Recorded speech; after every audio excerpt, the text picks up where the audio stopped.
Real important to understand that if you slap the trigger or you release the trigger under a shot, you can actually torque the gun just a little bit just by your hand movement. I'm not going to get into the semantics as far as crease of the trigger or the trigger finger or the tip of the trigger finger. Honestly, I put mine dead center. It doesn't really matter what you do as long as you're consistent, you know, whether you're pulling or pressing. I like a nice press instead of a push. So I'll kind of throw that out there. I like center of the trigger finger. Now, when we talk about trigger squeeze, when you close the bolt, get ready to shoot the gun, get behind it, as long as you don't let go of the trigger right after the shot, that's one thing that'll throw your shot off. The other thing is if you're scared, and a lot of people do, is they'll go ahead and run into the trigger. We don't ever want to run into the trigger. So when you squeeze the trigger, I'm going to do a dry fire first. Get behind the gun, line everything up, check all your components, make sure everything is level.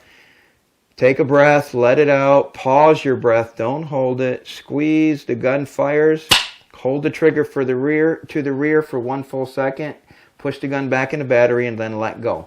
I call it the 1 second rule. Now I'm going to go ahead and shoot and do this and let you see it. Hold the trigger for 1 full second after the shot, and it will fix basically any trigger issues you've ever had. That 1 second rule fixes all trigger problems. So I get ready to shoot. I'm only at 600. I'm going to give it a 3/4 minute. Touch the trigger. Ready? Here we go, sending it. I'm holding the trigger to the rear. I saw the impact.